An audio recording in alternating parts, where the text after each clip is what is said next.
இந்த வீடியோவை பாருங்களேன். ஒரு மனுஷன் உயிருக்கு போய் மொட்டை மாடி ஏறி போயிருக்கான், அதுவும் ஃபாரினர். இன்னொரு கீழே அந்த வீடியோவை பாருங்களேன், அப்படியே மனசுலாம் பதறிடுச்சு. எதை பார்க்கக்கூடாதோ அதெல்லாம் பார்க்கும்போது அப்படியே மனசு படபடன்னு இருக்குல்ல, அப்படியே ஒரு பாடி எரிஞ்சிருக்கிற நிலையில கீழே விழுது. முக்கியமா சொல்ல போனா டெல்லியோட இந்த ஃபயர் கேஸ் இதுவரை நடந்த ஒஸ்ட் ஃபயர் கேஸ்ல இதுவும் ஒண்ணுன்னு இடம் பிடிக்கிற அளவுக்கு நடந்திருக்குன்னா பாத்தீங்களா, அவ்வளவு உயிரிழப்பு. அத்தனை பேர் உயிருக்கு போராடிட்டு இருக்காங்க. 22 பேர் செத்து இருக்காங்க. 40 பேருக்கு மேல உயிருக்கு போராடிட்டு இருக்காங்க. இதுல பெரிய ட்விஸ்ட் என்னன்னா, ஹோட்டல்காரன் 6 ரூமுக்கு அப்ரூவல் வாங்கிட்டு 24 ரூமை கட்டி வச்சிருக்காங்க. இது இவன் மேல தப்பா இல்ல லேட்டா வந்த போலீஸ் மேல தப்பா, கிச்சன்ல இருந்து ஃபயர் ஆயிருக்கா இல்ல எலக்ட்ரிக்கல் ஒயர்ல இருந்து ஃபயர் இருக்கா, எலக்ட்ரீஷியன் மேல தப்பா, இப்படி யார் மேல தப்புனே தெரியல. பட் அங்க 21 உயிர் இழந்திருக்கு, 40 உயிர் போராடிட்டு இருக்கு. அதுவும் நம்ம ஊர் சேர்ந்தவங்க மட்டும் இல்ல, ஃபாரினர்ஸ் வந்திருக்காங்க. இதனால இந்தியாவுக்கும் ஃபாரினுக்கும் நடுவில் ஒரு பெரிய போர் வெடிக்கிறதுக்கான வாய்ப்பு இருக்குதுன்ற அளவுக்கு மிகப்பெரிய விஷயம் இன்னைக்கு நடந்துட்டு இருக்கு. என்ன நடக்குது? காலையில யூடியூப் ஓபன் பண்ணா ஒரே இங்கிலீஷ் நியூஸ் ஃபுல்லா இந்த விஷயம் தான் பரவிட்டு இருக்கு. டெல்லி ஹோட்டல் ஃபயர், மால்வியா நகர்ல நடந்த ஃபயர். இதை பத்தி இன்ச்சா டீடைலா பார்க்கலாம் வாங்க. நான் உங்கள் மிஸ்டர் கோகுலக்கண்ணன். இது MGK இன்ஃபோபீடியா. இந்த இன்சிடென்ட் சவுத் டெல்லியில மால்வியா நகர்ல ஹவுஸ்ராணின்ற பகுதியில ஃப்ளோரிஸ்டே BNB இதோட கிரவுண்ட் ஃப்ளோர்ல லெமன் கிரீன் ரெஸ்டாரண்ட் ஒரு ரெஸ்டாரண்ட் ஒர்க் ஆகிட்டு இருந்திருக்கு. மேல இந்த ஹோட்டல் ஸ்டே எல்லாம் இருந்திருக்கு. BNB அதாவது ஃப்ளோரிஸ்டே BNB அப்படின்ற ஹோட்டல் ஸ்டே இருந்திருக்கு. இதோட உரிமையாளர் பேரு லோகேஷ் பஜாஜ். இதுவும் விசாரணை அடிப்படையில தெரிஞ்சிருக்கு. ஆரம்ப விசாரணையில பார்த்தா 6 ரூம் ஸ்டேக்கு மட்டும்தான் அப்ரூவல் கொடுத்திருக்காங்க அந்த ஏரியாவுக்கு. ஆனா இவன் 24க்கும் மேல, கரெக்டா சொன்னா 25 ரூமுக்கு கட்டி வச்சிருக்கான் அந்த பகுதியில. இது சட்டப்படி குற்றம். ஆனா அது செஞ்சிருக்கான். ஓகே, இன்னைக்கு நிலவரத்துக்கு வரலாம். இன்னைக்கு காலையில சுமார் 6 மணிக்கு மேல நடந்த ஒரே ஒரு சம்பவம் என்ன ஆயிருக்குன்னா, கீழே இருந்து, அதாவது இதுவுமே இன்வெஸ்டிகேஷன்ல சொல்லப்படுதான், ஆனா சந்தேகத்தின் உட்பெயர்ல தான். என்ன சந்தேகப்படுறாங்க அப்படின்னா, தீ விபத்துக்கான காரணம் சமையலறை, அதாவது கீழே ரெஸ்டாரண்ட் இருந்துச்சுல, அந்த ரெஸ்டாரண்ட்ல சமைக்கும் போது ஏற்பட்ட ஒரு தீ விபத்து சடசடன் பரவி வந்திருக்கலாம்ன்றது ஒன்னும். ரெண்டாவது, மின்சாதன பொருள் வெடிச்சு அதனால ஏற்பட்ட ஃபயர் வேகமா பரவனதுனாலயோ வந்திருக்கலாம். ஆனா முதல் கட்டமாக அந்த கிரவுண்ட் ஃப்ளோர்ல பத்தின ஃபயர் தான் மேல வர ஏறி இருக்குன்னு சொல்றாங்க. ஆனா இந்த கட்டிடத்தோட மிஸ்டேக்ஸ் சொல்லணும் என்ன தெரியுமா? முதல் மிஸ்டேக் என்னன்னா, இவன் 6 ரூமுக்கு அப்ரூவல் வாங்கிட்டு 24 ரூம் கட்டினது. ரெண்டாவது பாத்தீங்கன்னா, எமர்ஜென்சி எக்ஸிட் கிடையவே கிடையல. அதுதான் மிகப்பெரிய விஷயமே. அதனாலயும் இது நடந்திருக்குன்னு சொல்றாங்க. இன்னொரு முக்கியமான விஷயம், இவன் இன்னைக்கு வரைக்கும், அதாவது அந்த ஹோட்டல் சார்ந்த எந்த ஒரு விஷயத்தையும், தீயணைப்பு சம்பந்தப்பட்ட எந்த ஒரு பொருளும் அதிகபட்ச முறையில வேலை செய்யல. ஏன்னா வேலை செஞ்சதுன்னா அங்க இருக்க யாராவது அதை அணைக்கிறதுக்கு முற்பட்டிருக்கலாம், உள்ள இருந்து கொஞ்சம் ஹெல்ப் நடந்திருக்கலாம்.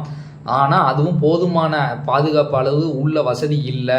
ஒரு ஹோட்டல்னு எடுத்துக்கிட்டா கண்டிப்பா பாத்தீங்கன்னா ஃபயர் எக்ஸ்டென்ஷன் இருக்கணும். அண்ட் அந்த வாட்டர் இது லெவலுக்கு லெவல், அதாவது ஒவ்வொரு ஃப்ளோருக்குமே இருக்கணும். அது எத்தனை ஃப்ளோர்ல அவன் கட்டியிருக்கான், 24 ரூமுங்கும் போது 4-5 ஃப்ளோர்ஸ் வருது. ஆனா இது தவறு.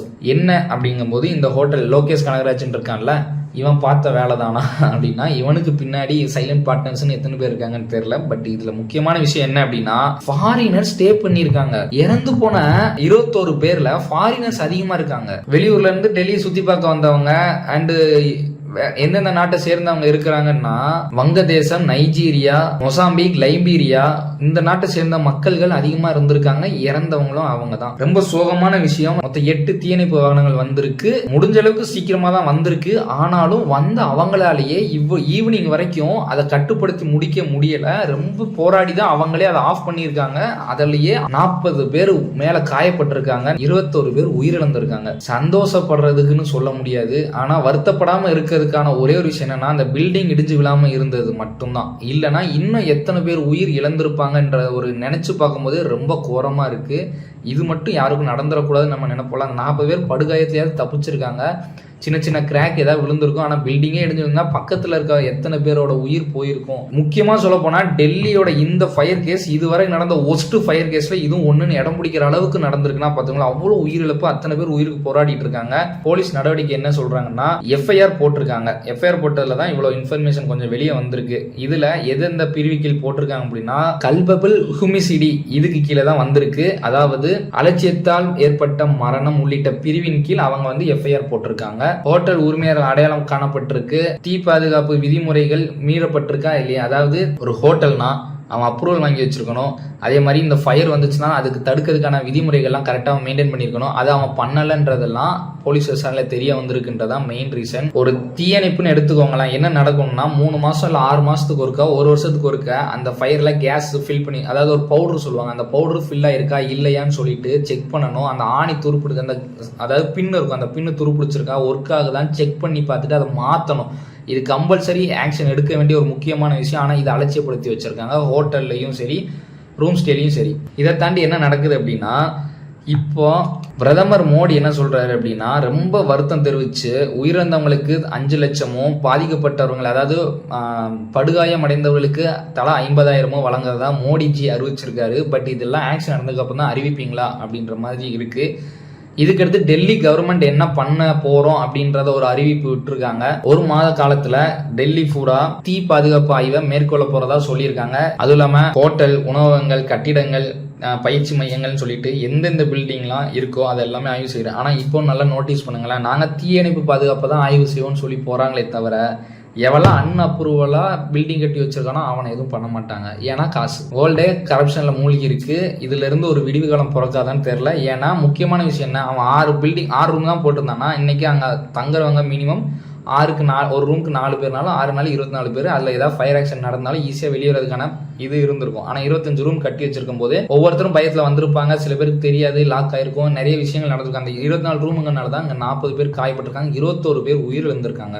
அப்போ கவர்மெண்ட் எதை கவனிக்கணும், அன்அப்ரூவலா இருக்க பில்டிங், இந்த மாதிரி ஹோட்டல்ல தேவையில்லாம ரூம்ஸ் கட்டி வச்சிருக்கான், அப்போ அங்க வந்து எக்ஸிட் ரூம் இருக்கா இல்லையா, ஃபயர் எக்ஸ்டென்ஷன் எல்லாம் ஒர்க் ஆகுதா இல்லையா, அதாவது பாதுகாப்பு முறைகள் எப்படி இருக்கு, அந்த பில்டிங் ஸ்ட்ராங்கா இருக்கா இல்லையான்னு எவ்வளவு விசாரிக்க வேண்டியது இருக்கு. இப்போ இந்த ஒரு பிரச்சனையை வச்சுட்டு எவ்வளவு பிரச்சனை சொல்யூஷன் கண்டுபிடிக்கலாம். ஆனா இவங்க என்ன பண்றாங்க, 1 மாச காலையில இதை மட்டும் தான் நான் பாப்பேன்னு சொல்லியிருக்காங்க. கேட்கவே எவ்வளவு நியூசன்ஸ் அண்ட் நான்சென்ஸ் மாதிரி இருக்கு.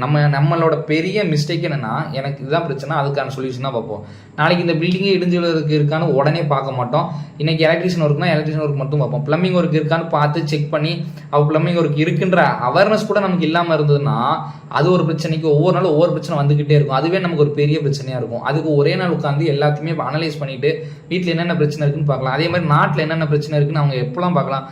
எல்லா பில்டிங்கும் இப்போ வந்து சோதனை எதுக்கு, ஃபயர் ஆக்ஷன் நடந்தால் ஃபயர் ஆக்ஷன் மட்டும் தான் பார்க்குறாங்க. பில்டிங் செக் பண்ணலாம்ல, அன்அப்ரூவலா கட்டியிருக்கானான்னு கேட்கலாம். இன்னொன்று பில்டிங்ல ஏதாவது வீக்னஸ் இருக்கா, இதை ரீபில்டு பண்ணணுமா இல்லை இடிக்கணுமா, பால வேலைகள், போக்குவரத்து நாளைக்கு ஆக்சிடென்ட் ஆகலாம். டெல்லி எவ்வளோ பீப்புள் இருக்கிறாங்க, அப்போ எவ்வளோ விஷயத்தில் அவங்க மிஸ்டேக் நடக்குதுன்னு. ஏன்னா இதுக்குன்னு ஒரு டீம் போட்டு பார்த்துட்டு இருக்காங்கல்ல, சம்பளம் கொடுக்குறாங்கல்ல, வேலை பார்க்குறாங்களா இல்லையான்ற விஷயம் மக்களுக்கு தெரியணும்ல. ஏன்னா எத்தனை பேரோட உயிர் போகுது, நாளைக்கு நம்ம உயிர் போகாதுன்றதுக்கு என்ன கேரண்டி கவர்மெண்ட்ல தர முடியும்? இத்தனை கேள்விகள் மண்டக்குள்ள ஓடிக்கிட்டே இருக்கு. அப்போ ரூம்ல நான் தைரியமா போய் ஸ்டே பண்ண முடியாது. அவன் அப்ரூவல் வாங்கியிருக்கானா வாங்கலையா நானா பாக்குறது, அதோட வேலை என்னோட வேலையா இல்லை கவர்மெண்டோட வேலையா? இல்லை நான் நாளைக்கு ஹோட்டல் போறேன், அந்த ஹோட்டல்ல வந்து அவன் ஹைஜீனிக்கே இல்லாம பண்ணிட்டு இருக்கான், அதை நான் சாப்பிட்டு உயிரிழந்ததுக்கு அப்புறம் ஒரு கவர்மெண்ட் ஆக்ஷன் எடுக்குது. டெய்லி வந்து அதுதானே ஹெல்த் ஆர்கனைசேஷன் சொல்லிட்டு வச்சிருக்காங்க. அப்போ அவங்க எல்லாம் என்ன பண்றாங்க, தினமும் செக் பண்ணி எத்தனை ஹோட்டல்ல மூடலாம், அவங்க டெய்லி எவ்வளவு இது சொல்லலாம். ஆனா நம்ம இப்படி பேசுறதுக்கான லைக்கு கவர்மெண்ட் இப்படி பண்ணுவேன், கவர்மெண்ட் நம்ம கேள்வி கேட்கவே கூடாது, கேட்டா அவங்க நம்மள காரணம் ஏதாவது சொல்லிட்டு போயிட்டே இருப்பாங்க. கரெக்டா?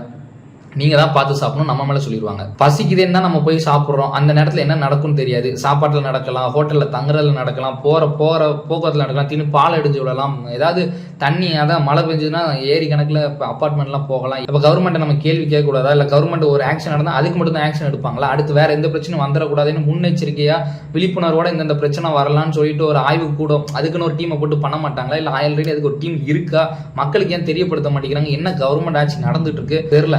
உங்களுடைய ஆதங்கத்தெல்லாம் கமெண்ட்ல சொல்லுங்க. இந்த பிரச்சனையை பத்தி நீங்க என்ன நினைக்கிறீங்க? இன்னும் கவர்மெண்ட் பார்க்க வேண்டிய முக்கியமான பகுதிகள் தமிழ்நாட்டில் என்னென்ன இருக்கு? ஏன்னா டெல்லியில விட்டுருங்க, அடுத்து தமிழ்நாட்டில் என்னென்ன பிரச்சனை வரும்னு யாருக்கு தெரியும்? அப்போ தமிழ்நாட்டில் என்னென்ன கவனிக்காம இருக்கு, உங்களுக்கு தெரிஞ்ச பிரச்சனையெல்லாம் கமெண்ட்ல போடுங்க. நிறைய பேர் தெரிஞ்சுக்கிறோம், முக்கியமா நான் தெரிஞ்சுக்கிறேன். கவர்மெண்ட்ல இருந்து யாராவது பார்த்தாங்கன்னா இதுக்கு ஆக்ஷன் எடுத்தாங்கன்னா ரொம்ப நன்றி. Signing off. நான் உங்க மிஸ்டர் கோலகண்ணன்.